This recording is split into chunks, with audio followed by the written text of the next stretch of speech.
South Carolina is a team I want to spotlight here. It's our own little mini preview magazine. Biggest questions. The position group I think is the best. Also, breakout player and the schedule. The biggest question with this team for me is actually run defense. Because they've been bad, and they've been bad for a while there. And you cannot continue to elevate if you don't get better here. I was reading, I can't remember which magazine it was. I actually got a magazine in the office now. They've been in the bottom third of the SEC for several years. I knew it was bad. Statistically, I didn't know it was that bad. They just get blown off the ball, man. Like, they cannot get off the field. They cannot, therefore, control games. If you cannot stop the run, you cannot control games. That's the long and short of it. So they got to get better there. And there's really no way, even for South Carolina fans that I've talked to fully gauge how good they're going to be because there's so many new pieces. Like, you're hopeful, you're glass half full on every one of them, but it's not like you have your entire front seven returning or you got 4 veterans along the defensive front. It's a bunch of guys that are going to be wearing your jersey this year, so you'll cheer them on. You don't have any idea how they're going to perform. That's part one. Part two, now I want to hit the rewind button right quick, and I want you to go back with me to the Florida game last year. 0 offensive points. Then the next week, they hang 60-plus on Tennessee. And then they scored a lot on Notre Dame in the bowl game. And by the way, they beat Clemson too. Let's not overlook that. The offense just completely looked different, night and day different. We had Spencer Rattler in our CBS room at SEC Media Days. And Dennis was the one talking to him. Uncle Dennis to me, Dennis Dodd to you. And Spencer Rattler, in a very diplomatic way, said what a lot of people know. And that is play calling duties changed between that Florida game and that Tennessee game. Now, how he phrased it is, well, we had too many looks, too many different shifts, too many different formations. We filtered it out. We simplified it. Yeah, they did all that. They did all that, and then it came out of a different mouth the next week too. Now, that's great short term. But then long term, you get to the end of the year, and instead of celebrating an offseason like casuals would do, you say, we got to go hire an offensive coordinator. And they went and hired Dowell Logans. You see him on the screen right now. He came from Arkansas. And, you can talk all you want about pro style, balanced approach, and everything like that. You've got a really good quarterback there in Spencer Rattler. You probably have an underrated wide receiver room. You got a really underrated tight end room nationally. I have no clue whether they're going to be whether they'll be able to run the ball effectively enough to call themselves balanced. Stopping the run, running the ball. Peepaw would tell you, and I don't really care if it's your peepaw or mine, you got to be able to do those things to win football games in any conference, especially the SEC. And the fact that those are 2 big questions for this team right now, it doesn't mean red flag. It just means red Sharpie, circle those portions. Because my second question is, was the late 2022 offensive explosion just a mirage? Or is that legitimately what I could expect from them this fall? Third question. This is pretty overarching. Big question for South Carolina right now. Is good enough for you? So shows like this will pat you on the head because you won 7 games and you won 8 games. But that's just because you did more than people expected from you. That should never be your standard. It should piss you off a little bit, actually, when people are satisfied and happy that you won 8 games.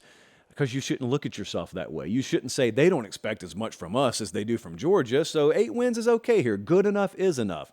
That is a cancerous mentality. Good enough is never enough.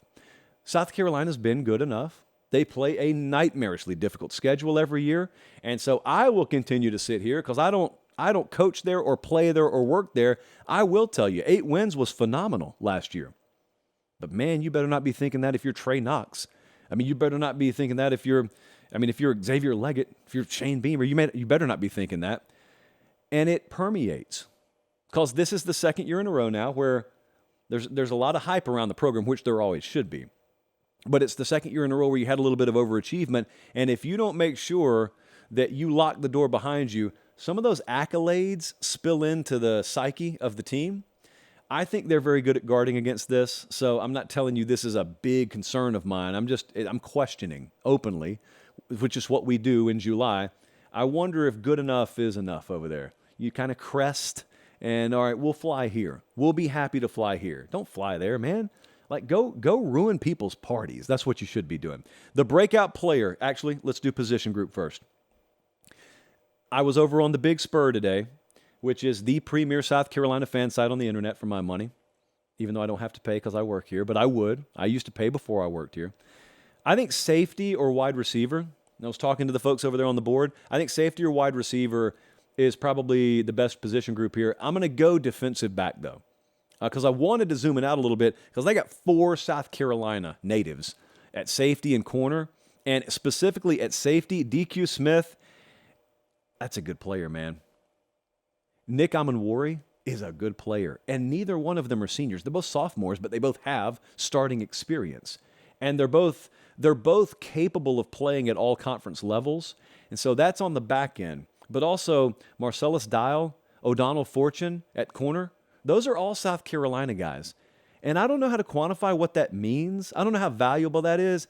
I just know when you can get talented guys in that room, all in the same room, and they're all from the state in which they play, it's never a bad thing. Wide receiver I could have also gone with here, but I'm going to go safety, zoom it out a little bit, and go defensive back because I wanted to save wide receiver for breakout player. I think Xavier Leggett is in a good position to be a breakout player for them this year. You don't bother searching him on the stat sheet. You're not going to find him. He is not burst onto the radar screen in any shape, form, or fashion. I think there is a lot of legitimacy to thinking they'll be more explosive this year. If that run game is average or worse, they'll obviously have to throw the ball a lot more, maybe even than they like. Defenses will key on Juice Wells. Juice Wells is a 1,000-plus yard lock at receiver if he's healthy. And then I got this guy sitting behind him. They're good at tight end. They're deep at tight end. And you got Juice Wells there as wide receiver 1. And Xavier Leggett is 6'3", 220. Former 4-star guy in the 2019 cycle. He's been around a long time, and if he's ever going to pop, this is the year he pops. I could go Trey Knox at tight end, but we've watched Trey Knox do it before, just at a different program at Arkansas. I think Xavier Leggett's the guy that probably pops for them this year. The schedule is the schedule. There's no way to sugarcoat it. They play an SEC schedule, and they play the number 1 and number 3 preseason teams from the ACC. It would be perfectly excusable if South Carolina just loaded up on cream puffs out of conference. But they don't. They play North Carolina right out of the gate in Charlotte. They go to Georgia 2 weeks later. They go to Tennessee 2 weeks after that. Do you realize they will have played in Athens and Knoxville before October? So you can get you some of that. But you can also rest assured at the end of the year that if you have made it even relatively unscathed, if you're just still on both legs, check out November. If you're listening on podcast, imagine a world where you never leave home in November. You play Jacksonville State at home. You play Vandy at home.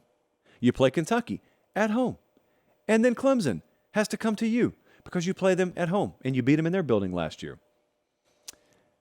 How much can you make November matter? That's got to be what you're thinking about over there, because those are 3 what you would call very winnable games, and then you've got a rivalry game that anything can happen in. Because as our folks on the Solid Verbal will always tell us, you throw the records out the window in a rivalry game. Always been a Solid Verbal guy. Jacksonville State, Vandy, Kentucky, Clemson, nice November. You got to get there above 500 to make it really, really mean what it could mean. It's not an easy job. Not an easy job, but they got the right guy. Talked to Shane Beamer for a little while over at Media Days the other day. Really, really good dude. I think he's kind of like Mark Norvell. No one really dislikes Shane Beamer, or at least I haven't picked up on it. I don't know. I've had some people question the authenticity, but we see this sometimes. Like when a guy is overly energetic, when he looks like he's just mainlining coffee right into his veins all the time, some people think that's inauthentic. Scott Cochran, former strength coach, now tight end guy at Alabama. If you don't know because you're not around those kind of people, you may think that's inauthentic. No, it's really them. They're just way different than you. That's why they have 1% jobs instead of 99% jobs, because it takes a 1%er to be the head coach of South Carolina. And so an outsider may look and say, he just doesn't seem authentic. He doesn't seem like your neighbor George, because he's not George. George would not be, all due respect to George, great guy. George wouldn't be the head coach of a major college football program. So Shane Beamer is, and I'm glad he is, because he's a really good dude.